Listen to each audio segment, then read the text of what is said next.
Hello everyone welcome back to my YouTube channel. So आज भिडियोटी आपण मानक बहुत इंपोर्टेंट रहिबो कारण आज भिडियो आम एसएसबी लेक्चर केस जो अच्छी तो से केस रे गोटे नुआ मोड आसी तो से केस कौन हम आगू तो से आम आज भिडियो आलोचना करवा।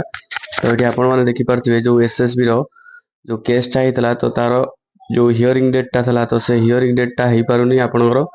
तो जदि आपणकर हियरिंग डेटा हो पारुना ताले से जगह आपण मानकर कौन होची ना आपण मानकर गोटे लिस्ट आसे जोटा होची सप्लीमेंटरी लिस्ट आपण माने देखि पारथिबे ऑर्डर रही 26/2/2026 रही on the request of learned counsel the respondent call this matter next week in supplementary list along with other concern matter.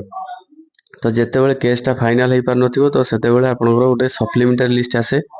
तो से सप्लीमेंटरी लिस्ट आसिले कोन हुए ना जिते बड़े आपनकर तो सप्लीमेंटरी लिस्ट आसिले आपनकर जिते बड़े भी हियरिंग पड़िबो सेते बड़े आपनकर हबो माने कंपलसरी हबो।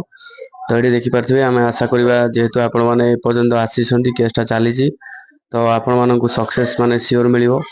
जेहेतु आसछंती आपण माने पॉजिटिव होप नै चलंतु आपनकर नेक्स्ट वीक सुधा आपनकर हियरिंग डेट पड़ी जिवो फाइनलाइज हे जिवो मैटरटा जो रहिची। तो एटा देखि पारथिबे एटा रहिची ऑर्डर नंबर रहिची।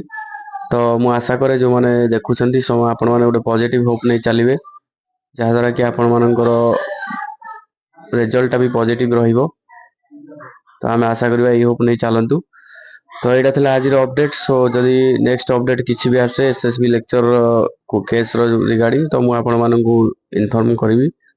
तो सेति में आपण माने चैनल को लाइक शेयर और सब्सक्राइब कर रखि थांतु। सो एटा थला आज update. So thank you for watching this video.